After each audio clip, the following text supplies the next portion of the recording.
Olá, paz do Senhor, seja muito bem-vindo. Está entrando no ar o programa Escola Bíblica Dominical. Desde já queremos agradecer o carinho da sua audiência e convidá-lo a continuar conosco ao longo desta programação. Esse programa que faz parte da Superintendência de Ensino da Igreja Evangélica Assembleia de Deus, Ministério em São José dos Pinhais, tem como presidente pastor Ival Teodoro da Silva. O nosso desejo com essa pré-aula da classe adultos é que você seja abençoado e edificado através da mesma. Nosso objetivo é levar um pouco mais de conteúdo para você professor, para você superintendente e a você que ama a EBD, mas principalmente o professor que vai preparar a aula nesse próximo domingo. Nós estamos estudando o terceiro trimestre de 2025 com a temática A Igreja em Jerusalém. A aula passada nós falamos sobre uma igreja que se arrisca, pensamos em Atos 7, no Atos dos Apóstolos capítulo 7, a pessoa do diácono Estevão, um homem cheio de fé, de sabedoria e do Espírito Santo, e essa lição está disponível no nosso canal do YouTube, plataformas digitais, você pode acessar e ver o conteúdo da mesma na íntegra. Hoje nós vamos estudar a lição de número 10, que tem por título A Expansão da Igreja, baseado aí no mesmo livro de Atos, que é o livro que está em apreço e estudo, o capítulo é o de número 8. E para comentar essa lição de hoje, temos aqui a presença do pastor Rômulo. Paz do Senhor, pastor Rômulo. Pastor Evalcir, pastor Marcelo e todos os queridos irmãos e queridos professores também que estão aqui sintonizados conosco. Esperamos poder de alguma forma contribuir para o seu preparo da aula, para a sua compreensão, que seja um tempo edificante, em nome de Jesus. Glória a Deus, Também nós temos a presença do pastor Marcelo. Paz do Senhor, pastor Marcelo. Pastor Evalcir, a paz do Senhor, pastor Rômulo e a todos, a paz do Senhor Jesus Cristo.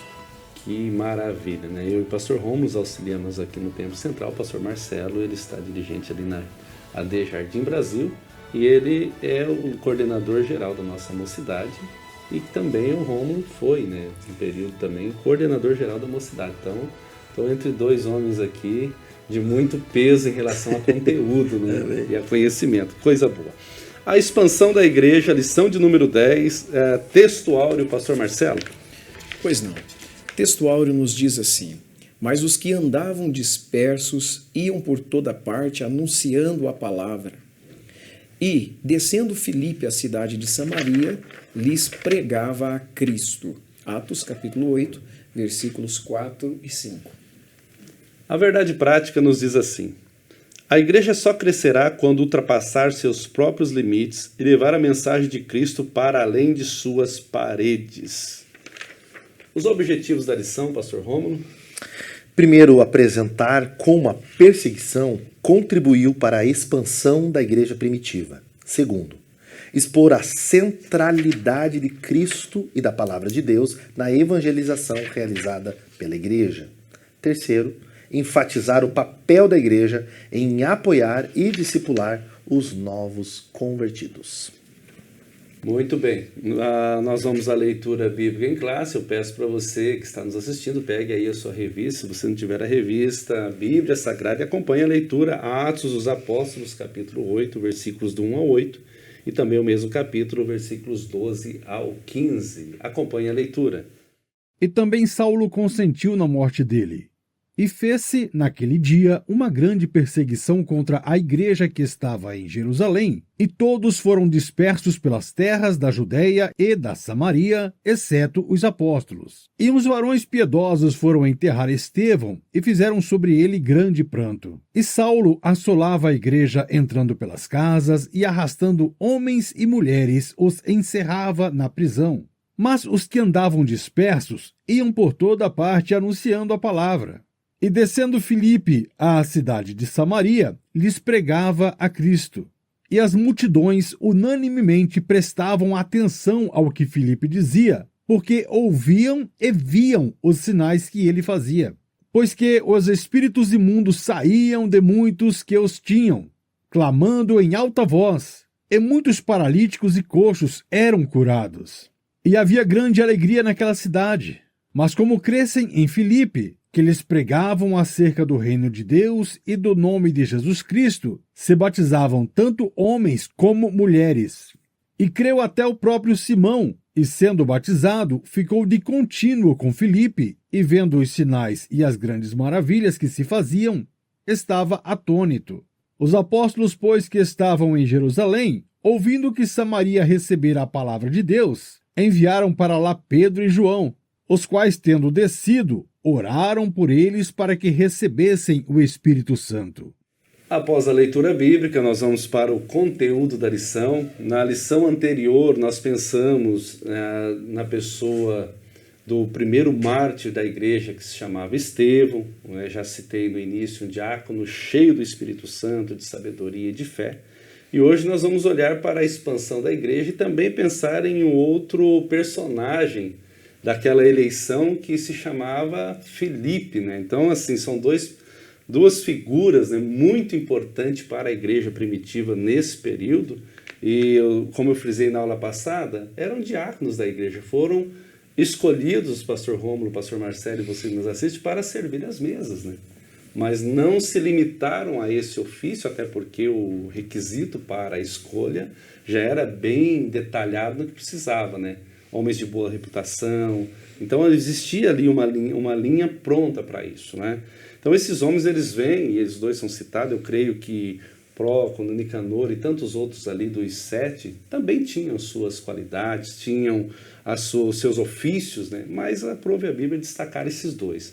Começamos aqui, pastor Rômulo, ainda não vou entrar no conteúdo da lição, mas pensando, a gente vai falar um pouquinho de Filipe. Eu vi que a lição ela devotou pouca coisa à pessoa de Filipe. Eu gostaria de abrir com vocês dois aqui um pouquinho sobre Filipe, se vocês puderem. Depois é um ponto teu, pastor Marcelo, mas só dá uma pinceladinha. Um chamado evangelístico de alguém que, cheio do Espírito, agora carrega uma mensagem. Ele é nítido, ele é preciso. Inclusive, no momento que Atos narra em que ele faz essa ligação e essa leitura entre o profeta Isaías e o próprio Senhor Jesus. E em Filipe a gente vê um enchimento do Espírito, alguém guiado pelo Espírito, literalmente transportado pelo Espírito, um homem cheio do Espírito Santo, que carrega uma mensagem poderosa, alguém que sua vida e a mensagem estão completamente unidos num propósito de um trabalho extraordinário, e vemos um movimento do evangelho agora geográfico acontecendo, tanto no jeito que Lucas constrói a literatura do ponto de vista histórico, sendo que Atos é um livro histórico do Novo Testamento, né? E ele vai mostrando o cumprimento da promessa de Jesus. Então nós temos aquilo que começa com Pedro e João e Jerusalém, agora vai vindo por Filipe, vai alcançando Samaria e vai ter continuidade. Chegamos ao, por exemplo, o apóstolo Paulo, o apóstolo dos gentios, e apontando para cartas gerais, toda a região da Ásia Menor, e uma igreja que vai continuar no início de Paulo, inicialmente de chegar à Europa, e que vai continuar agora até chegar até nós. Então, Filipe é um instrumento de Deus chamado, cheio do Espírito Santo, de um movimento do reino através da vida dele, né? É muito interessante, pastor Marcelo, então olhar para essa ótica de Filipe. E você citou algo que eu acho muito interessante. A sua mensagem, a sua vida, ela fechava, né? Pastor Marcelo, um comentário introdutório também? O Filipe é o segundo nome que aparece na lista dos 7. E quando a gente vê o momento em que Filipe surge, que o nome dele aparece junto com o de Estevão, dentro da porção literária de Lucas, né, quando registra o Atos dos Apóstolos, além das características que eram necessárias e requeridas, né, para todos os candidatos que fossem atender e mediar essa demanda entre os helenitas e os hebraitas, o Filipe, ele tem as mesmas características do Estevão e ele vai realizar as mesmas obras do Estevão. Os demais nomes, diferente do que a gente é tentado a pensar, eles desaparecem na história, com rara exceção do Nicolau, que aparece depois lá no Apocalipse, como se tornando um herege, né, criador e fundador de uma seita, e o Filipe não. Então veja que essas características de homens que tivessem um bom testemunho, mas que também fossem cheios do Espírito Santo, não se aplicou a todos esses 7 chamado aqui no início da igreja. Então, pelo meu ver, ao que eu entendo quando leio, os próprios gregos escolheram os 7 homens, entre eles 2, Estevão e Filipe, cheios do Espírito Santo, prosseguiram com a obra e a pregação e o coração na mensagem do Evangelho, enquanto os outros vão desaparecendo e surgindo como opositores do Evangelho. Então, sim, Filipe é alguém que se destaca junto com Estevão, entrega a sua vida, se deixa desgastar em favor do Evangelho, e por isso mesmo ele merece a atenção e tem a sua vida também aqui escrita nesta lição, e vale a pena a gente pensar sobre a vida dele e os feitos dele. Que maravilha, né? A igreja, ela, em meio à perseguição, ela não recua.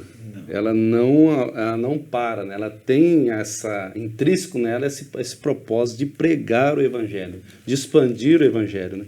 A lição tem um plano de aula, e no plano de aula eu vi duas perguntas que eu achei muito interessantes. Quer dizer, é uma pergunta só, mas a gente pode considerar em duas fases. E eu gostaria de deixar e sugerir a você que vai dar aula nesse domingo a fazer ela a sua sala, que ela diz assim, nessa reflexão: o que você faria se por causa da sua fé fosse forçado a deixar a sua casa e a sua cidade? É uma boa pergunta. É uma pergunta que norteia a cabeça. O que faríamos? Não é o que você faria, o que nós faríamos. Não só, eu falei duas por causa desse sentido, deixar a casa e a cidade.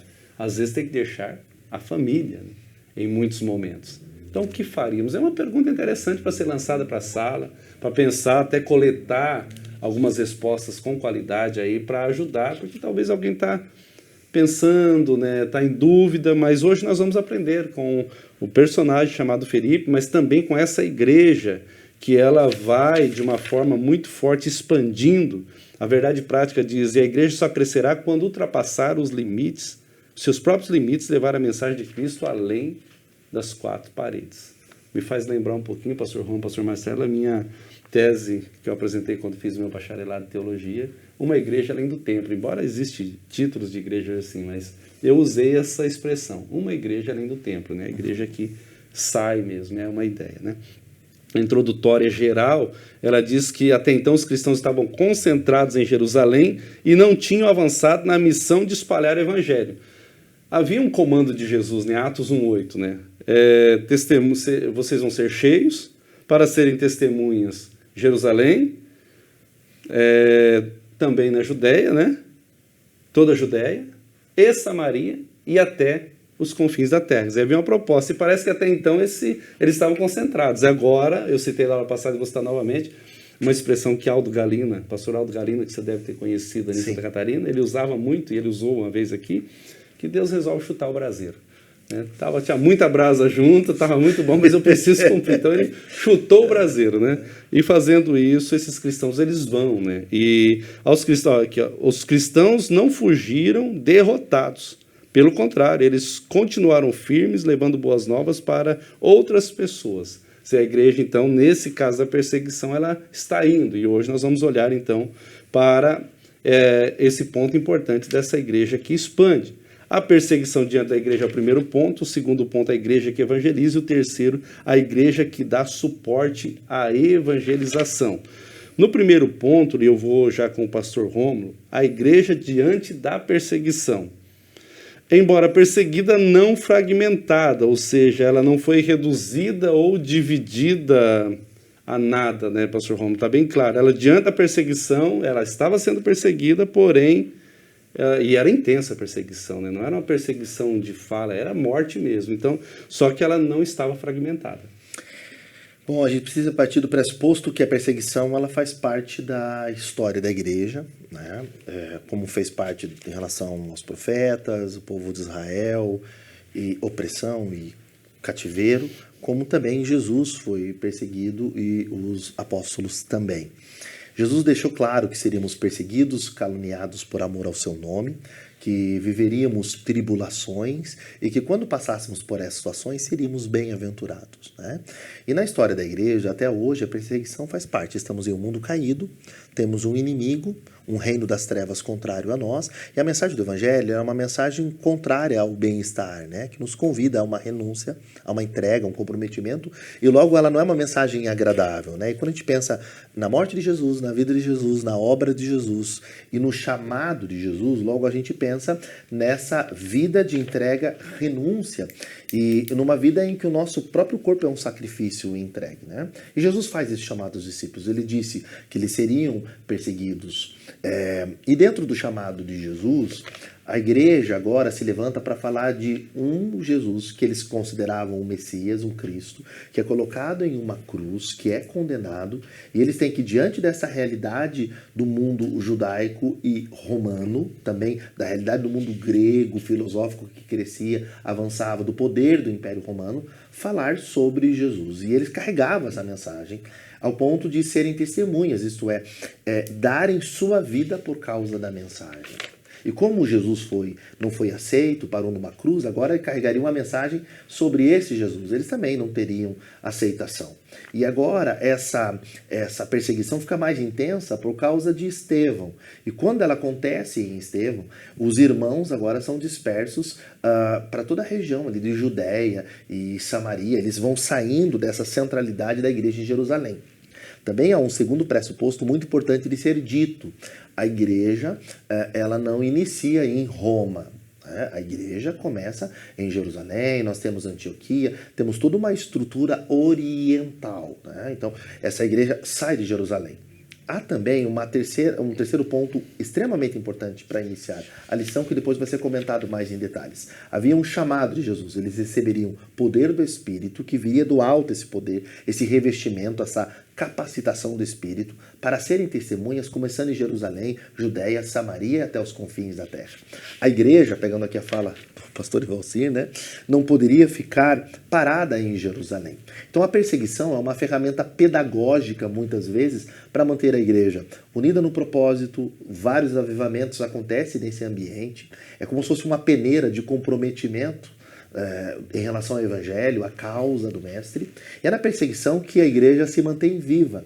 É até interessante que na perseguição a igreja cresce. E esse movimento, essa dinâmica, é porque o que se mantém na perseguição não são os benefícios, né? A causa ali, ela vale mais do que o benefício. E quando nós olhamos para a realidade do contexto de Atos, é uma igreja que enfrenta a oposição. Uma oposição religiosa, também religiosa / política, do sistema judaico, do Sinédrio, dos grupos extremistas, e de Roma, que agora vai se opor, porque estão falando de um outro rei, e seu nome é Jesus. E em Estevão, a gente vê esse trabalho do Sinédrio, através de Saulo, perseguindo eles, contra os líderes desta fé, dessa comunidade que eles consideravam uma seita, né? Como um grupo distinto, com uma outra mensagem, uma outra interpretação da lei. E agora eles vão se dispersando. Mas essa perseguição aconteceu primeiro já com os apóstolos. Pega o capítulo 4, o capítulo 5, a gente vê Pedro e João passando, inclusive quando cura um homem na porta, diante de um sinédrio, né? Há uma perseguição. E aí eu preciso colocar algo muito importante aqui, que não foi colocado pelo autor, para a gente ampliar a nossa visão. Veja, não adianta uma igreja ser perseguida se a liderança não está nessa mesma visão. Então, os líderes são perseguidos, e quando os líderes são perseguidos e permanecem firmes, a igreja entende isso e também vive, né? E o mais interessante de tudo isso, que é uma igreja cheia do Espírito Santo enfrentando isso. Porque perseguição não é sinal de abandono. Como o final do século XX, início do século XXI, aqui no Ocidente, a igreja está muito bem, ela perde a perspectiva da necessidade do sofrimento. Mas quando a gente pega o capítulo 4 e 5 de Pedro e João estarem sendo perseguidos por fazer a obra do Senhor, né, não são aceitos e passam por, inclusive, prisão e tudo aquilo, insultos. Veja, eles agradecem a Deus pelo privilégio de ter sido preso por amor ao Senhor. A gente não consegue entender isso na nossa realidade hoje, em que o cristianismo e o evangelho, falando mais precisamente do nosso meio, né, tem um espaço midiático e se confunde as coisas. Mas aqui nós estamos falando de uma igreja que, apesar de perseguida, ela não se fragmentou. Ela estava unida. Quem é que une a igreja e mantém a igreja? É o Espírito Santo, que mantém a igreja viva no propósito de anunciar a mensagem, proclamar a mensagem, serem testemunhas de Jesus na proclamação e na vida, que é essa grande dinâmica da literatura lucana, em que a minha mensagem e a minha vida testemunham a respeito de Jesus. É cristocêntrico, é extremamente voltado a Jesus. E aí, para concluir e passar para a continuidade, eu queria chamar a atenção aqui aos professores e alunos, dá uma olhadinha bem no final desse primeiro subponto, que o autor vai colocar, se você quiser destacar para te ajudar, diz assim: deve ser também destacado que, olha o que deve ser destacado, mesmo perseguida e dispersada. Então, é uma igreja que está sendo perseguida e agora eles saem de Jerusalém, estão indo para a Judéia, estão indo para Samaria, estão indo para outros lugares. Mesmo passando por isso, essa igreja não se desorganizou. Primeiro ponto, ela vai continuar com liderança, ela vai ter uma organização, como veremos na lição, ela tem apoio, ela continua proclamando a mensagem, continua na palavra, continua evangelizando. É uma igreja do contexto da oração, cheia do Espírito Santo, unida, aquela mesma igreja que compartilhava, vendia seus bens para ajudar uns aos outros, trazia aos pés dos apóstolos as finanças. Essa igreja continua na perseguição. A mesma igreja cheia do poder continua unida na perseguição. Perseguição não é abandono. Inclusive, ela é necessária para que essa igreja saia da zona do conforto e carregue a mensagem. A promessa de Jesus precisa se cumprir. E há mais um detalhe. Ela não só não se desorganizou, como não se fragmentou. Mas continuou, sublinhe isso, uma igreja forte e unida. É interdependente isso daqui. Mas, ao mesmo tempo, é intrínseco. As coisas caminham. Nem sempre uma igreja organizada é uma igreja forte. Mas é tão lindo quando isso é colocado junto. Quando uma igreja tem uma organização que é necessária, mas ela também tem uma unidade para além da organização. E quando é que a gente percebe a unidade para além da organização? Para além da estrutura eclesiástica? Quando liderança é perseguida, a igreja é perseguida, e a gente não usa da perseguição para críticas, desqualificações, mas para a gente estar mais unido no propósito, quando a sua causa é minha causa, quando você é ferido, eu sou ferido, a ideia de corpo e comunidade. E por que eu estou frisando isso? Porque nós estamos sofrendo nesse exato momento perseguições de outras formas, o Brasil está sofrendo agora, inclusive contra a opinião, né? E no meio dessa realidade, infelizmente, nas mídias sociais, é guerra ideológica política no nosso meio, e briga de um pastor falando mal do outro, e brigas denominacionais, e brigas doutrinárias, e a igreja se fragmentando. O chamado de hoje é um chamado atual. Nós precisamos estar unidos, seja em perseguição, seja nos momentos bons, nos momentos difíceis, e a gente estará unido, servindo, compartilhando, mas também nos defendendo, nos unindo, quando nós estivermos unidos no propósito. E essa é uma das evidências do enchimento do Espírito. É a unidade. É uma igreja que tem estrutura, mas ela permanece unida. Ela é fervorosa, mas ela também é prática. Ela tem palavra, ela tem evangelho, mas ela também vive no mesmo propósito, que é anunciar o evangelho. A mensagem, o evangelho é mais importante do que nossas causas pessoais. E para isso, a gente não vai conseguir. Eu não vou conseguir sozinho. Mas com o Espírito Santo, apesar de nós, é possível nós caminharmos juntos, mesmo sendo diferentes, para que o nome do Senhor seja glorificado. Glória a Deus. Então essa igreja, porque a gente tem uma ideia de quando vem a perseguição ou acontece alguma coisa, um ajuntamento de pessoas, a ideia é espalha que enfraquece. Né? Uhum. Vai lá, dá um jeito de fazer dispersar e fragmenta, porque daí vai enfraquecer o movimento. E aqui, pastor Marcelo, o subponto 2 e o 3, eu vou largar os dois juntos, que eles estão muito ligados. Depois a gente pensa junto eles, mas eu vou largar para ti, porque além da perseguição, e a Bíblia vai dizer que naquele dia, Atos 8:1, teve início uma grande perseguição, né? Uma grande perseguição contra a igreja de Jerusalém. Só que eles estavam lamentando e de luto também. Olha que profundidade isso aqui, pastor Juan, pastor Marcelo. Eles estão em luto por causa de Estevão. Sim. Eles têm que enterrar Estevão. Só que o ponto 3 vai dizer subponto, mas não desesperado. Olha que interessante, né? Que link bem interessante. Eles estão de luto, eles estão sepultando, enlutados por Estevão. E o luto, ele faz parte, é dolorido. Mas eles não se mostram desesperados. Eu vou deixar esses dois subpontos contigo, depois a gente volta junto. Tudo bem. É claro que a igreja ela está sentindo, está de luto, e como o pastor Rômulo bem descreveu, a igreja não se dispersa por meio da perseguição. Pelo contrário, ela é cada vez mais consolidada. Por quê? Porque é um fato. Na verdade, o único meio, Jesus disse isso, de dispersar as ovelhas é ferindo o pastor. E aí entra na fala que o senhor colocou, é ferindo o líder. Então, só poderia ser o contrário, ou a igreja só poderia se dispersar no contrário. A igreja ela se dissolve não quando o líder é perseguido, não quando ela é perseguida. Agora, se o líder não morrer por perseguição ou martírio, mesmo hoje aqui, todo líder, todo cristão, ele precisa entregar a sua vida, ele precisa ofertar. E se ele morrer diferente, cheios de dias, saudável e gordo, então essa é a forma de morrer não segura de um filho de Deus, de um cristão. A igreja está chorando a morte do Estevão porque sim, o Estevão é um nome importante, é uma pessoa importante que surge e que doa a sua vida em favor do povo. Então quando ele morre, eles entendem que de fato eles estão perdendo alguém com a mesma identidade de Cristo. Então ninguém que segue a Cristo pode morrer de outro jeito.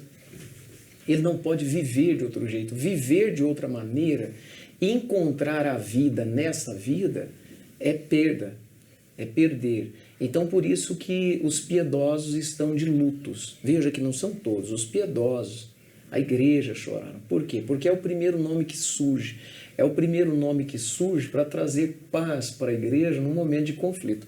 E é importante, do ponto de vista histórico, quando a gente paga aquela disciplina lá no curso teológico, pastor Evalcir, pastor Rômulo, querido professor da história da igreja, a gente aprende que esse serviço de diaconia, diferente do que a gente gosta de pensar, não era um trabalho só de distribuição de comida, de cesta básica. Essas mesas, né, que agora estes homens iam servir, não são mesas de refeições, não apenas isso. Na verdade, eram cargos importantes que a igreja estava delegando a eles. Então, eu gosto de pensar como se fosse uma mesa de gabinete, como se fosse um cargo de secretaria. Então, ele estava assumindo uma função importante. É tanto que o Prócoro, o próprio nome dele já diz, ele foi um encarregado do coro, por exemplo. Então, são funções bem específicas que cada um vai assumir. Estevão e Filipe, eles assumem essa função de evangelista também resolve o problema que as viúvas estavam tendo ali, mas não é só isso. Eles vão assumir funções e cargos bastante elevados. E quando Estevão morre, sim, o povo sente. E sente por quê? Porque ele morreu como Cristo. Ele morreu assim como o mestre deles morreu. E a única igreja que existe, a igreja do Cristo, ela entende que, de fato, nós estamos no caminho certo quando nós temos alguém para quem nós olhamos, em quem nós confiamos, como o pastor Rômulo disse. Se a liderança não é assim, os liderados vão se dispersar, porque às vezes a gente está vendo o povo sofrendo, mas os líderes não. Então, quando os líderes sofrem, os liderados querem sofrer também, e sofrem também, porque veem esperança no Evangelho. Porque o Evangelho só faz sentido na vida daquele que entrega. Então, por isso que ela não está desesperada. Embora enlutada, embora triste, mas ela não está desesperada. Desespero dá na gente quando a gente vê as pessoas morrendo com muitos dias de vida e cheio de saúde, e ele não se desgastou. Aí dá desespero. Pode ter certeza que essa é a forma de uma igreja ficar desesperada. É quando a gente vê aqueles que deveriam estar tomando a frente no caminho sacrificial, eles estão se cercando de uma vida farta, de uma vida tranquila. Aí sim, aí dá desespero. Esse é o desespero, pode ter certeza. Por isso que o João tem que morrer por último. Ninguém pode ver o João morrendo. O João vai viver mais do que todos os outros, porque Jesus garantiu que ele viveria muito. Então o João, ele morre sozinho, exilado numa ilha. Porque se os crentes vissem o João morrendo, mesmo cheio de idade, ir lá, sem... Entende? Talvez seria frustrante. Então, os primeiros. Então é isso mesmo. Veja que os primeiros. O Pedro chega ao ponto de dizer assim, não, já que eu vou morrer, eu não quero morrer nem como o meu mestre morreu. Já que vocês vão me crucificar também, então me coloque de cabeça para baixo, segundo a história. Então, veja, esse é o caminho. Esse é o jeito seguro de morrer. A única forma de não dispersar os filhos de Deus é se entregando, é se desgastando, é deixando ir. Essa entrega, que você coloca, pastor Marcelo, ela é feita de várias formas, mas essa entrega ela é muito interessante, Porque eu acho que a doação pela causa, né? Doar-se pelo reino, morrer para o mundo e viver para Cristo, né? Essa é a ideia. E eu gostei muito dessa colocação que vocês trazem em relação ao líder, né? Porque nós temos um líder. Nós estamos olhando para ele. E copiamos ele. Essa é a grande verdade, né? E a gente quer seguir nesse caminho, né, pastor? Eu lembrei de uma frase que eu citei já num outro programa, que eu ouvi de um pensador, é um teólogo francês, que diz assim que o valor de uma causa não é determinado pelo quanto podemos lucrar pela causa. O valor de uma causa é determinado pelo preço que estamos dispostos a pagar por ela, né? Então, numa sociedade como a nossa, que trabalha com a ideia de lucro, benefício e meritocracia, quando a gente dá de cara com o evangelho, nós somos desafiados a uma outra relação. E nós não estamos falando em dois sentidos, nem de um masoquismo ou de uma ideia estoica, e nós também não estamos falando aqui de um evangelho que apoia-se apenas no sofrimento como um meio de manipulação existencial. Não é sobre isso. Mas é a consciência nítida de que nós estamos em um sistema fomentado por Satanás contrário à palavra de Deus. E esse é um mundo próprio. Jesus chama ele de mundo. E a realidade é que eles partem de outros princípios e valores. E no contexto agora específico que estamos vivendo, é um contexto onde o ego e o antropocentrismo, né, o homem está no centro. E que o chamado, devido ao espaço midiático e tal, tomou uma outra ideia de ministério.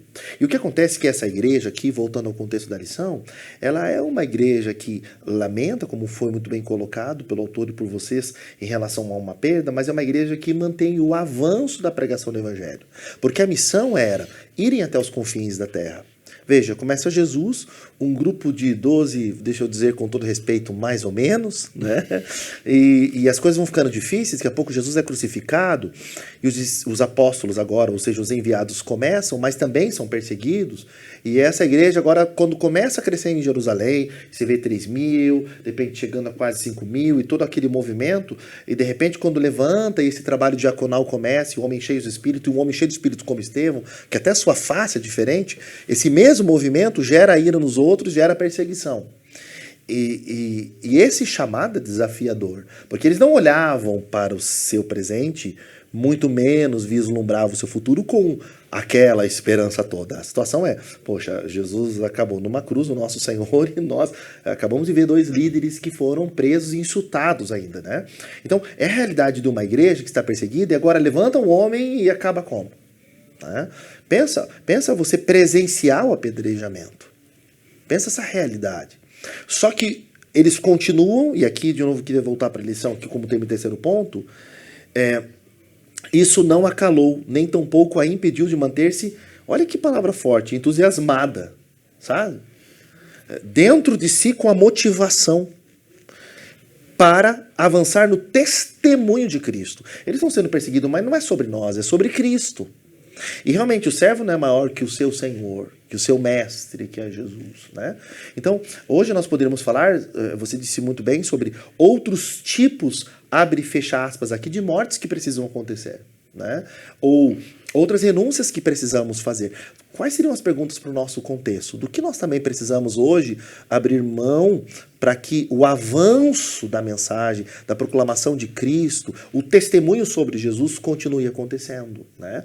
De fato, o que as pessoas pensam sobre Jesus na nossa nação. E aqui vale destacar os professores e alunos essa pergunta. Como faremos o testemunho de Jesus ficar mais presente, mais bíblico e mais real onde nós vivemos? Que perseguição é necessária? Será que nós também precisaremos enfrentar outros níveis? Estamos vendo alguns tipos de perseguições, mas outros níveis para que nós possamos sair desse comodismo, dessa letargia e de sermos uma igreja apenas de movimento e eventos para que sejamos cristãos? Porque quando essa igreja está sendo dispersada, era Deus que estava atrás dessa história. Aonde estava um crente cheio de espírito, ali o reino está em movimento. Às vezes uma perseguição na empresa, um local que você não entende, você que está me assistindo agora, por que Deus me colocou nesse condomínio para morar? Por que eu orei tanto? E Deus me botou logo nesse trabalho que estou sendo perseguido, ou nesse local, e você é um instrumento de Jesus. Você está ali para servir. O que podemos fazer para contribuir com a pregação do Evangelho? O Evangelho precisa ser pregado, porque De fato, importa que o evangelho seja pregado. E aonde está um representante de Jesus, ali está um instrumento para ser luz, para ser sal e cheio do Espírito Santo fazer a diferença. Essa igreja não pode parar. Por causa dela? Não. Por causa do Espírito que a encheu. É o Espírito que movimenta a igreja, que nos mantém nesse propósito. É urgente, é necessário sermos cheios do Espírito e proclamarmos o Evangelho. E mais do que nunca, esquecermos questões que são periféricas para aquilo que é central. O Evangelho de Jesus. Precisamos apontar para Jesus e para a salvação. Glória ao nome do Senhor. Recente agora eu tive com um obreiro que trabalha comigo aqui no Templo Sede, no departamento, e ele estava preocupado porque ele foi colocado, permita citar, que ele foi colocado, ele assumiu um trabalho numa empresa e estava muito difícil porque as pessoas lá eram muito perversas, muito ímpias, ele citando as situações e tal, e a pergunta foi clara, mas o que você está fazendo lá? Você não entendeu ainda que Jesus te colocou lá? Porque a gente tem muito essa ideia de culto, de quatro paredes estar, né? E é bom. Mas a ideia de sair, ela nos gera um desconforto. O Auxílio da Vida Cristã aqui usa um texto da Bíblia de Aplicação Pessoal que fala que Deus usa situações e circunstâncias para nos movimentar quando a gente está muito acomodado, né? Porque às vezes é cômodo estar em uma cadeira, né? Às vezes não é cômodo estar numa viela, né? Estar entre pessoas que não é do convívio, que não cheiram bem, né? Então esses são desafios para nós que é bem colocado por vocês, né? A igreja tem que ir, não é nossos interesses, é o Cristo que nós pregamos, né? Podemos continuar, pastor Marcelo, pastor Romulo? Vamos então. Então a gente pensou nós estamos com a lição de número 10, a expansão da igreja, e nós pensamos então na igreja diante da perseguição. Agora nós vamos pensar na igreja que evangeliza. Primeiro com o pastor Rômulo e depois com o pastor Marcelo. Com o pastor Rômulo, a evangelização centrada na palavra, e depois com o pastor Marcelo, a evangelização centrada em Cristo. Então, pastor Rômulo, contigo, primeiro subponto, a evangelização centrada na palavra. Olha, muito bem, começa o autor colocando aqui Atos 8,4, que diz: os que andavam dispersos iam por toda a parte anunciando a palavra. É uma igreja movida pelo poder do Espírito, cheia da presença divina, mas que leva a mensagem de Jesus. As boas novas, a mensagem sobre Jesus, sobre sua obra perfeita, sobre sua pessoa, ela continua sendo anunciada, proclamada. A igreja centralizada na palavra é uma igreja que anuncia Jesus, aponta para a cruz, aponta para uma salvação pela graça, pela fé em Jesus, e é uma igreja que aponta para a necessidade de arrependimento e conversão. Esses elementos que estão presentes em todo o contexto inicial de Atos, se você vê o querigma, Pedro anunciando uma mensagem e pegando a base do Primeiro Testamento, ou Antigo Testamento, e apontando para Jesus, falando da chegada do seu reino, do seu retorno, necessidade de arrependimento, que começa com João Batista gritando isso: arrependei-vos, o reino é chegado. Jesus continua falando do reino, e agora os apóstolos evidenciam essa mensagem. Ela precisa continuar a ser proclamada, porque veja, nós estamos dentro, se eu posso colocar assim, do nosso ponto de vista, nós estamos dentro do projeto eterno da redenção, de um espaço chamado de últimos dias. Entre essa obra perfeita de Jesus e a chegada do seu retorno, esse é o tempo da proclamação da mensagem. Hoje, em parte, pregamos, em parte, profetizamos, vai vir ainda o que é perfeito, e aí a gente vai saber de todas as coisas. Mas nós estamos pegando os elementos lá do Primeiro Testamento, que simbolizavam e apontavam para Jesus, eles olhavam como através daqueles símbolos, e hoje nós podemos olhar para trás e ter a revelação mais completa através das Escrituras de quem é Jesus, de fato o que significava aqueles símbolos, por que Deus escolheu um povo, por que Deus enviou o seu Filho.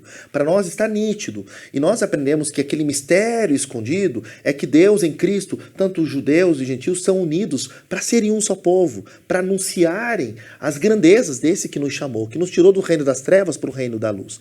E não nos deixou fazer isso sozinho, nós temos o Espírito Santo e temos o privilégio de ter o que ainda esses apóstolos não tinham. Veja, o cânon completo, as Escrituras completo.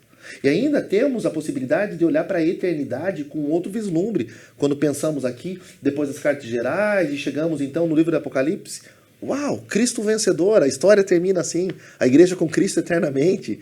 Então, nós só estamos num espaço temporal de perseguição e lutas. Mas eu preciso dizer, o que a Bíblia nos afirma, que essa leve e momentânea tribulação não se compara com o peso da glória que há de ser revelado. Hoje, nós temos possibilidade de pregar o evangelho colocando um aparelho na nossa mão. Né? Qualquer pessoa pode anunciar para o mundo inteiro o evangelho.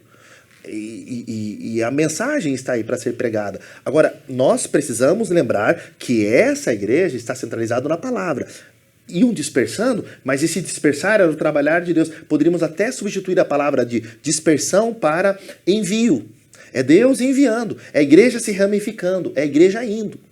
É como se, aqui eu queria falar com muito carinho, você que está nos assistindo, onde você trabalha, onde você estuda, nas mídias sociais, onde você convive, você é o representante de Jesus. Não é uma questão de quem a gente é uma questão de quem representamos. O Espírito está em nós, temos a palavra de Deus. Nós temos até um lugar para congregar. Olha que liberdade nós temos. Lugar para culto. Nós temos escola bíblica e teológica para nos preparar.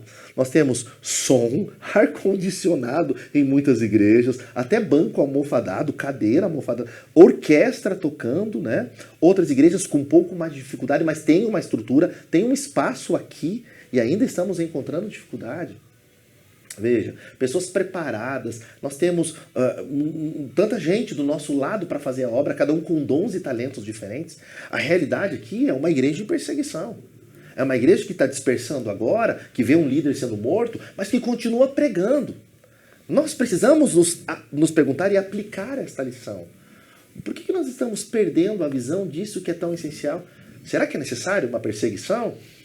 Será que não é tempo de nos despertarmos, em vez de ficarmos com brigas internas ou denominacionais, ou com guerras político-identitárias? Não é tempo de nós levantarmos e anunciarmos a mensagem do Evangelho e proclamarmos Jesus? Deus está me chamando, está te chamando, está nos chamando. E aqui nós temos uma oportunidade de ver isso nas Escrituras. Mas tem que ser centralizado na palavra. E de novo eu gostaria de chamar a sua atenção para a revista. Olha o que coloca muito bem aqui no finalzinho desse primeiro subponto. Diz assim o autor: sua fidelidade à mensagem. Veja, fidelidade ao quê? À mensagem do reino. É Jesus que está no trono.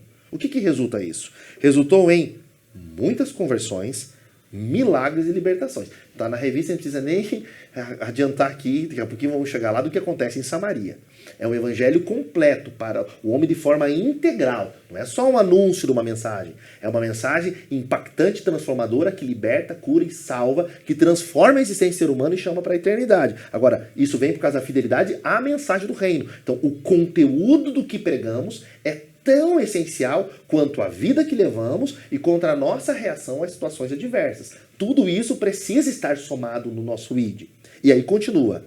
E aqui colocou muito bem o autor. Se queremos evangelizar com êxito, também precisamos viver pelo poder do Espírito. Olha, um lado aqui, ó, coloca como uma asa de um pássaro, de um avião. Veja, está aqui o poder do Espírito e estar centrado na Bíblia. Nós precisamos das duas coisas. Erramos por não conhecer as Escrituras, mas nem o poder de Deus. Nós precisamos ter graça e conhecimento. Nós precisamos ter conhecimento bíblico centralizado nas Escrituras, como começou essa igreja, muito bem baseada nas Escrituras, mas também poder do Espírito. E se unirmos palavra, poder do Espírito e cheios do Espírito, estarmos comprometidos a dar nossa vida, essa mensagem alcançará o mundo. Esse é o grande chamado dessa nossa lição de hoje. Centrados na palavra. E cheios firmados na palavra, cheios do Espírito. E pastor Marcelo, com uma evangelização centrada em Cristo, eu deixo contigo. Tem um ponto aqui posto pelo autor que diz assim: Filipe não pregava ideias da moda, nesse segundo subtópico, mas sim a mensagem da cruz. Cristo era o centro de sua pregação. Assim, a evangelização precisa ser focada em Jesus. Cristo era o centro da mensagem de Filipe. É até cômico, porque o nome Filipe significa amantes de cavalo. Isso quer dizer o nome Filipe, é isso que significa. E o nome nesse primeiro século aqui tem muito a ver com a personalidade da pessoa, com aquilo que a pessoa representa, com aquilo que ela é. Mas Filipe, depois de ser cheio do Espírito Santo, ele esquece o gosto que ele tem por cavalos. Não fosse assim, ele teria se perdido quando, por exemplo, ele foi convidado pelo anjo de Deus para alcançar a carruagem do eunuco. ele teria puxado outro assunto com o eunuco, seguramente. Ele teria. Ou talvez ele teria começado pelo cavalo, né? Que tipo de cavalo é esse que vai puxando a tua carroça, tal, conheço e gosto, enfim. Mas veja que a natureza do Filipe, ela foi transformada pelo Espírito Santo. E quando ele se encontra, isso está lá em Atos 8:29,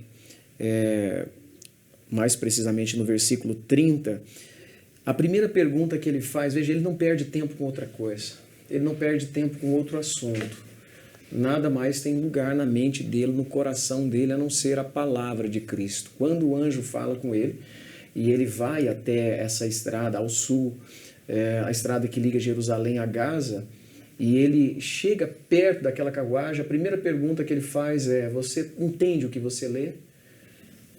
Então a mensagem dele não foi outra, ele não perdeu tempo com outra coisa. Pastor Rômulo, é muito pertinente essa sua provocação, porque o que a gente está vendo hoje, pastor Evalcir, pastor Rômulo, e a todos os nossos ouvintes? Nós estamos vendo muita gente chamada, vocacionada, e apesar de terem sido escolhidos por Deus, assim como Filipe, assim como Estevão, estão se perdendo hoje. Está muito fácil. Principalmente, o pastor Rômulo colocou aqui, e eu gostaria de fortalecer essa ideia, principalmente essa ideia da internet, da mídia, da exposição, do like, dos views, estão levando muita gente a se perder naquilo que é a mensagem. Aí até começam usando a mensagem de Cristo, mas depois, me parece, eu tenho a impressão de que o que prevalece são outros temas, são outros assuntos, como bem o senhor já falou, às vezes uma crítica ao outro, né? O senhor apontou isso aqui, a crítica ao outro colega, e entra no modismo, deixa eu ver quem é a pessoa que está em evidência, aí até associa a sua imagem, a imagem dessa pessoa. Eu não gosto disso, não acho um ambiente seguro, eu estou falando de mim, a minha opinião.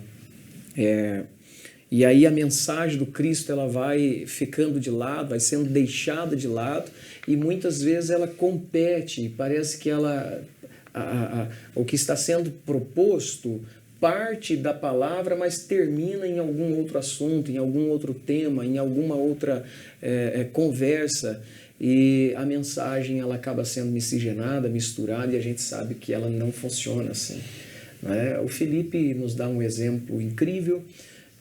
Quando a gente estuda a vida dele, a pessoa dele, a gente percebe que de fato o que ocupava lugar no coração dele, na mente dele, era a mensagem do Evangelho, a palavra de Deus. Por isso mesmo nós podemos assegurar que ele foi sim um homem cheio do Espírito Santo até o fim. Ele levou isso, né, com muita responsabilidade, e isso nos inspira, isso de fato nos leva a pensar, a crer, a confiar e a insistir que a palavra de Deus é assim, e é o único objeto que deve ocupar nosso coração, as nossas tribunas, né, as nossas mídias sociais.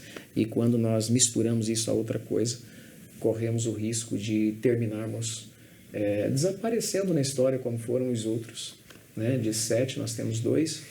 E sim, pastor Evalcir, você pode começar no ministério atendendo todos os critérios e terminar mal, né? Repito, como o caso do Nicolau, que depois se tornou conhecido, a heresias, né? A palavra depois vem lá no Apocalipse dizendo: tenho contra vocês, né, que vocês abraçaram a doutrina dos nicolaítas. Então veja, um homem que começou lá com todos os critérios, tinha bom testemunho, era bacana, era legal, né, atendia os requisitos, mas que depois se tornou o maior herege e o maior problema das igrejas no final lá da Ásia, né? Então a gente pode começar bem e terminar mal. A ideia não é como a gente começa, né? Quer dizer, começar é importante como sim, começa, mas é como a gente termina, né? Sim. Essa ideia é muito interessante trazer, pastor Marcelo, e é importante. Então, a igreja que evangeliza, e isso é muito importante, o professor frise isso, ela está centrada na palavra, cheia do Espírito Santo, já comentado pelo pastor Rômulo, e, conforme o pastor Marcelo comenta, focada na mensagem que é Cristo. Ou seja, ela não perde o foco, ela não tem interesse para outras coisas, ela quer falar de Jesus. Isso é muito interessante, né? A gente se perde, né? Sim. Em meio a tantas coisas, mas quando a gente olha para a ótica dessa igreja, que é a igreja que está expandindo, né? Que está indo, E Felipe agora ele está em um outro ambiente, né? Eu até anotei aqui para o próximo ponto, que pós-Pentecostes, me ajude aqui, eu acho que a primeira evidência de um derramamento do Espírito Santo é aqui, né? E vai evidenciar depois pós-Pentecostes. Isso é diferente para eles também, né? Porque eles estão num ambiente, vamos usar o termo aqui, me deixa eu ser prático nisso, do meu jeitão, né? Eu estou na Assembleia de Deus, sou da Assembleia de Deus, nasci na Assembleia de Deus, estou aqui, de repente eu vou para outra região e lá não tem uma Assembleia de Deus, mas tem um outro movimento que prega Cristo, que anuncia Cristo, mas que eu não confiava muito, mas agora eu tenho que passar a conviver e realmente, ao passar a conviver, eu vejo que aquilo tem seriedade. E veja a profundidade disso que está dizendo, né?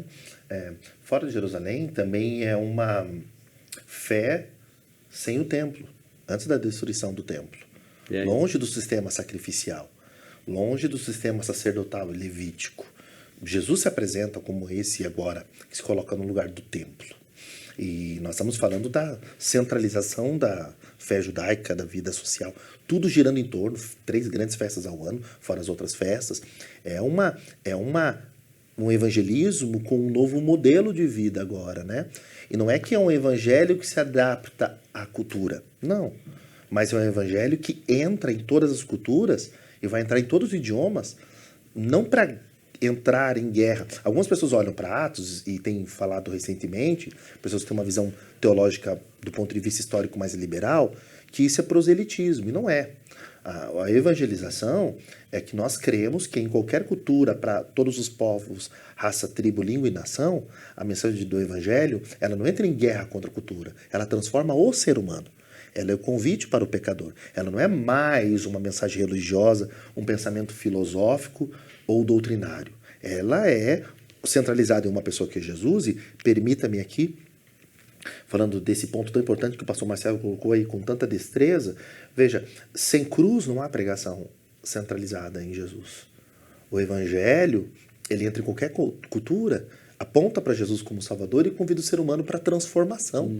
Evangelho sem cruz não é a verdadeira mensagem. Essa igreja está morrendo, viu seu mestre ser crucificado e aponta para uma mensagem que passa pela cruz e testemunha de um túmulo vazio e que agora olha para cima e ceia junto, lembrando desse retorno do Senhor, até que ele venha. Que em comunhão aguarda a chegada do reino de Deus de forma plena, que até então ele reina na igreja, mas um dia ele trará a plenitude do reinado e todos vão ter que se dobrar diante dele. E estão dizendo, o Kyrios, o Senhor, não é imperador, é Jesus. Né? Veja, não há uma mensagem que transforme vidas que não passe por Jesus. E o processo inicia com arrependimento, com a crucificação, para que haja, então, essa mortificação do ego do ser humano, das inclinações e seus desejos, e uma nova ressurreição, uma nova vida, uma nova dinâmica a partir de Jesus. Então, não é gente apenas que carrega uma mensagem, é gente transformada, transformando vidas. Como diz Brian O'Malley, apesar de que nós temos diferenças teológicas com ele e tal, mas, veja, é um faminto que encontrou pão contando para os outros, na linguagem dele, de aonde tem pão para a gente comer. Só que é gente cheia do Espírito, é gente que carrega uma mensagem que lhe transformou e continua lhe transformando. É gente em transformação, dizendo para os outros, igual aconteceu com a mulher samaritana, veio conhecer quem eu conheci. Não seria ele o Cristo? Ele contou tudo o que sabe sobre mim. Então, a minha vida vai virando um próprio testemunho. E é isso daqui que não dá para parar. Você pode tentar combater um grupo religioso. Você pode tentar lutar, encerrar em prisões e matar líderes ou tentar acuar um povo. Mas você nunca poderá parar uma mensagem que seja viva. Você não tem.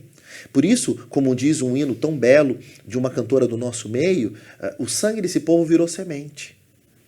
Quanto mais perseguiam, mais crescia. Por quê? Porque é uma igreja centralizada na palavra, mas é uma igreja centrada em Cristo. Qual é a diferença para outros grupos religiosos? Bom, é o poder do Espírito que torna isso prático e evidente, mas é porque nós falamos de um Cristo ressurreto. Senão, teria passado como outras religiões passaram. E veja, esses impérios passaram. Essas filosofias, essas heresias, como o pastor Marcelo contou, elas passaram.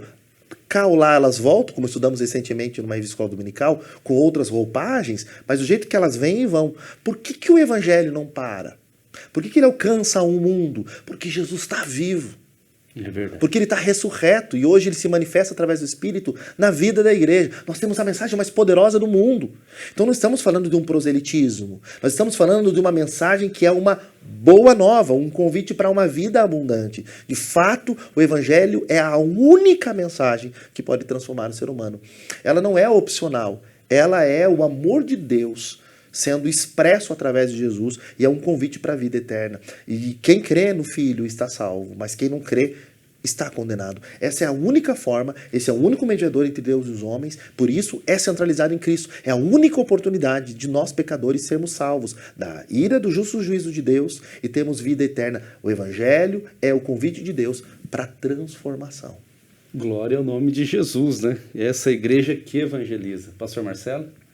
Algum comentário a mais? Seguimos então? Muito bem. Nós estamos olhando para a expansão da igreja, essa lição maravilhosa. Pensamos na igreja diante da perseguição, a igreja que evangeliza, e vamos olhar agora para a igreja que dá suporte à evangelização. Muito interessante eles colocarem o suporte da igreja, a igreja que discipula, e sem o recebimento do Espírito Santo, o discipulado está incompleto, ok. Mas na ótica que eles colocam aqui, eu amei tudo, ok, mas aqui está falando de uma igreja que envia. Agora, nós estamos diante de uma situação em que foi Deus quem enviou através da perseguição, não foi a igreja, diferente de Atos 3, né? Apartai-vos para mim, Paulo e Barnabé, para uma obra que eu vos tenho chamado. É diferente, aqui não foi vamos mandar Filipe para Samaria, aqui é a perseguição que está acirrada e ele tem que ir. Porém, esse ponto vai nos trazer, o ponto 3, essa ideia do suporte. Pastor Rômulo, é com você por primeiro aqui, sobre esse suporte da igreja. Claro, eles trazem aqui essa ideia, né, de não basta somente enviar, é necessário dar suporte.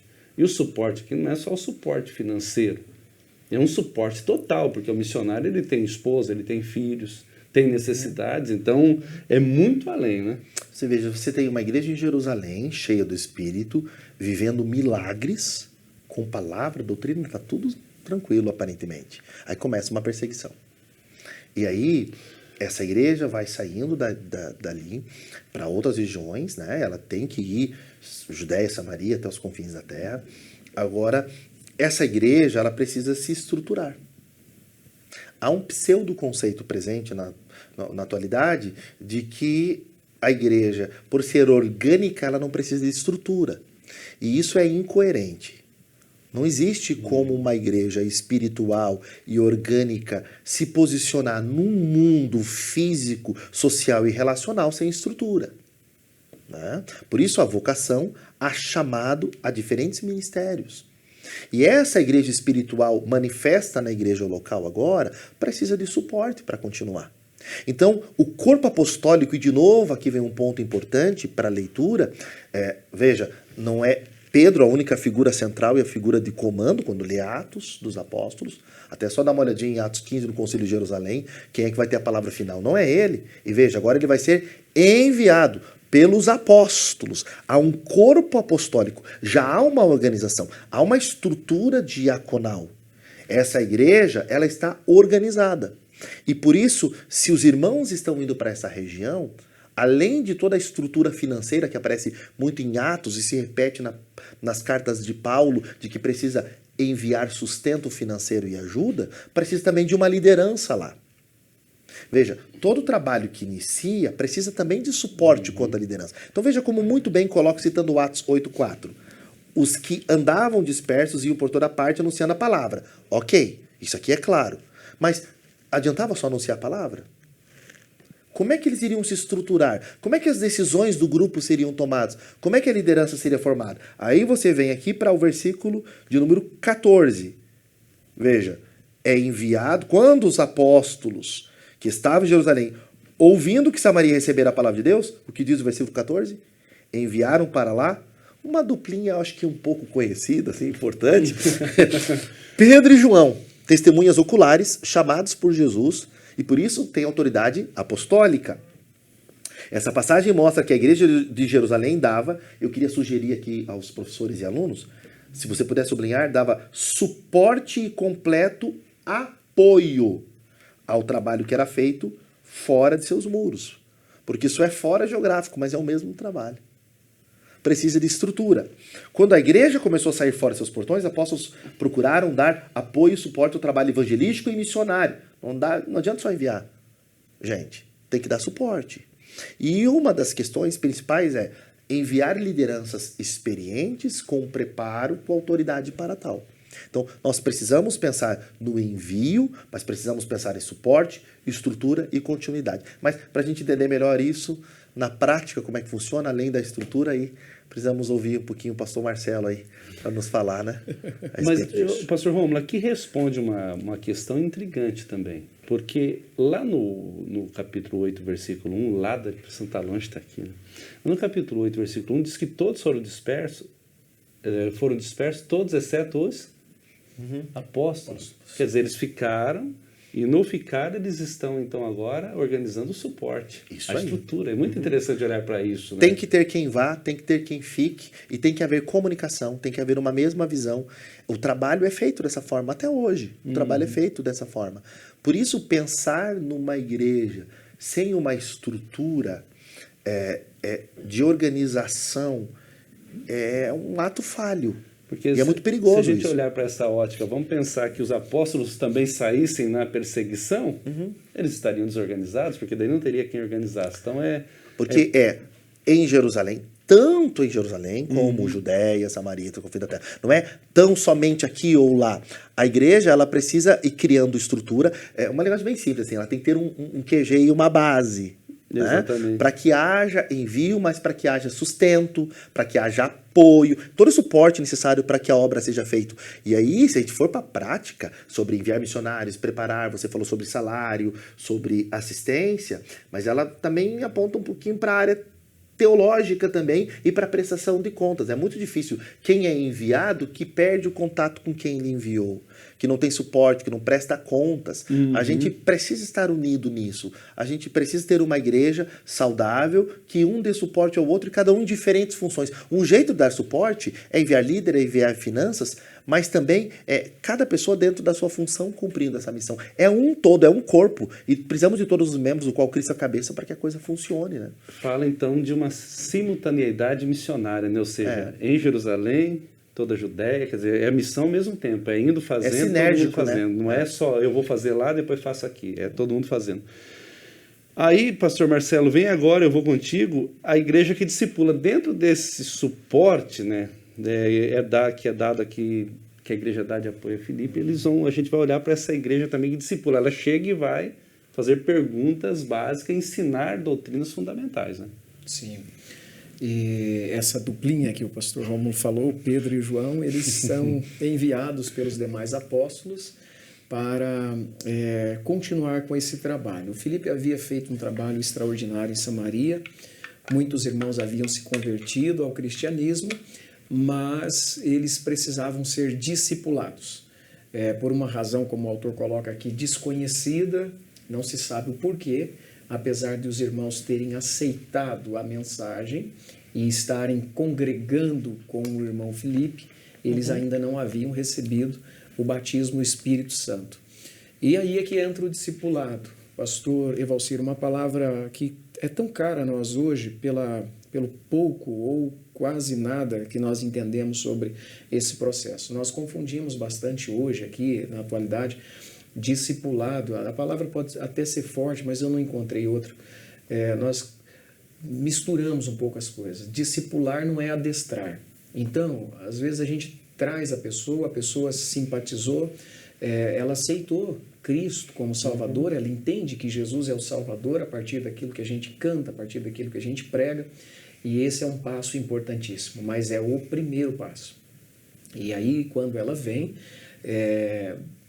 às vezes a nossa pressa, e aí volta naquilo que o pastor Romulo já colocou lá atrás, é em fazer com que a pessoa ela esteja melhor adaptada à nossa liturgia, ao nosso rito cultico. Então, veja que não é diferente. Não foi difícil para o Simão, por exemplo, um dos membros mais ilustres da congregação do Filipe, se adequar a um rito novo agora. Até porque, em se tratando de rito para a divindade, o cristão ele não é muito diferente do pagão.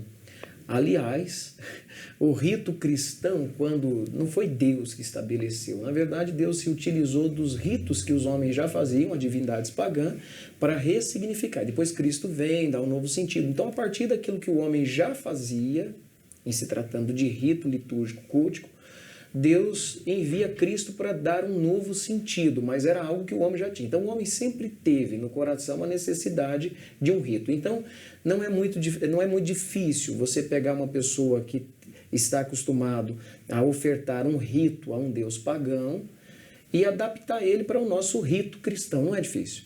Isso não é discipulado. Aí que entra a palavra que o senhor usou aqui. Jesus condenou isso. Isso é proselitismo.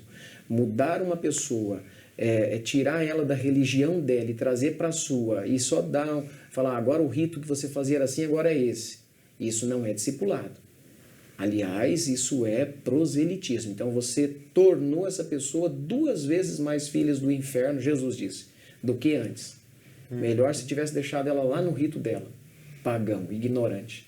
Então, o trabalho do discipulado é isso, é identificar entre aqueles que, tendo aceitado agora o Evangelho de Cristo, ele encarne o Cristo, ele se torne um cristão e não um crente. Então, o cristão é aquele que recebe o Espírito Santo, e o Espírito Santo traz a ele agora não uma mudança. Então, ele não mudou de religião. Ele foi transformado no seu entendimento. Só o Espírito Santo pode fazer isso. Então, nós temos, sim, muitas estruturas e igrejas que não se ocupam com o discipulado e então ele se torna, e por essa razão, o rito por si só compromete a estrutura. A estrutura, como o pastor Rômulo disse, e eu afirmo, concordo, é necessário, é indispensável. E o trabalho do discipulado é o que vai fortalecer, é o que vai condicionar a essa igreja, a essa estrutura, não ser transformada num clube qualquer, numa outra associação qualquer. Pedro e João faz isso, o Simão entende, veja que como a partir da sua mente não transformada, mas de um rito acordado, ele quer comprar a manifestação e atuação, porque lá no rito dele, pagão, ele era um grande personagem, ele queria o ser agora. Então, para esse não tem discipulado. A palavra pastoral da duplinha, né, bendita foi, vai para o inferno você e seu dinheiro, você com seu dinheiro. Foi bem direto. Então entenda, o discipulado é importante porque o discipulado faz essa dicotomia. O Espírito Santo é quem consegue, de fato, discernir a intenção mais profunda no coração do homem. Como o senhor sugeriu, pastor Rômulo, a gente, enquanto pastor de igreja, a gente precisa ter essa sensibilidade, ser guiado pelo Espírito Santo para que a nossa igreja não seja transformada num ajuntamento de pessoas que nada representa, ou que só tem um nome de igreja evangélica, um prédio construído a custas de tanto sacrifício e que depois se transforma num ajuntamento de pessoas que só mudou a divindade, mas a forma de sacrificar o rito é o mesmo. É interessante olhar para isso, muito bem colocado aqui, porque Simão ele não tinha entendido, e a dupla, essa dupla vai ficar, né?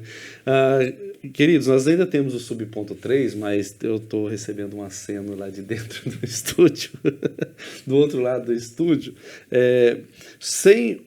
Ao discipulado, o suporte é dado, ao discipulado, né, ensina-se essa nova vida, a como viver de forma doutrinariamente dentro da Bíblia, o servir a Cristo. Agora ele traz um terceiro ponto, e a gente tem que ser bem objetivo aqui. Sim. Sem o recebimento do Espírito Santo, o discipulado está incompleto. Isso é uma verdade inata, né? Não tem como falar em discipulado, em nova vida, se nós não falarmos de uma vida plena, cheia do Espírito Santo. Ou tem como? Pastor Marcelo, contigo. É o Espírito quem convence o homem do pecado, do juízo e da justiça. A gente convence ele de outras coisas, mas do pecado, do juízo e da justiça é o Espírito Santo, portanto, elemento indispensável no processo de evangelização. Glória a Deus. Pastor Rômulo? tiveram que ser levados à fé.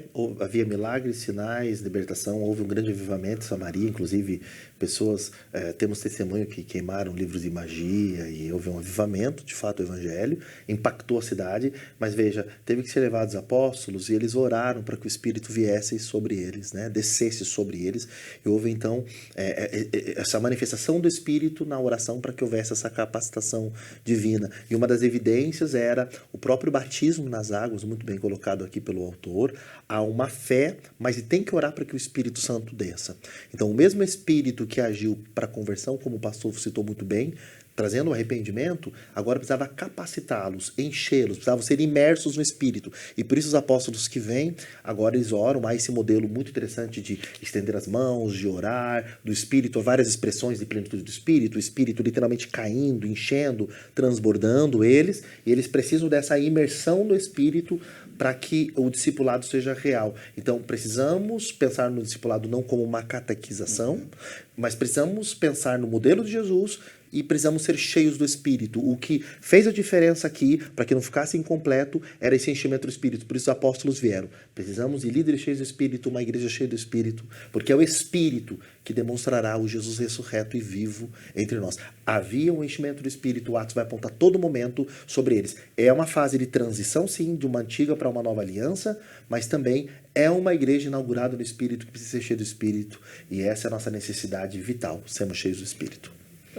O final desse ponto, ele nos diz assim: essa visão da conversão cristã permanece e devemos levar os novos na fé a desfrutarem da experiência pentecostal, assim como fizeram os apóstolos. Olha que coisa linda.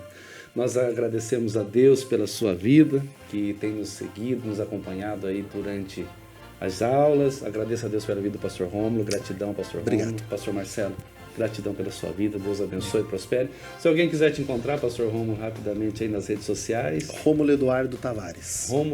Arroba Rômulo Eduardo Tavares, que é bonitinho, arroba, né? Pastor Marcelo? Arroba PR Fonseca, Marcelo Fonseca. Arroba PR Marcelo Fonseca. Você vai encontrar esses novos comentaristas lá com suas redes sociais, né? Arroba PR Palioto, você me acha lá também. Glória a Deus. Nós louvamos a Deus pela sua vida e fizemos um desafio recente de chegarmos a 6.000 inscritos. Nosso canal é novo e graças a Deus já chegamos e louvamos a Deus por isso. Agora o nosso desafio é chegar a 7, então nos ajude, né, dessa forma simples, como você tem feito aí do outro lado da telinha, divulgando, compartilhando.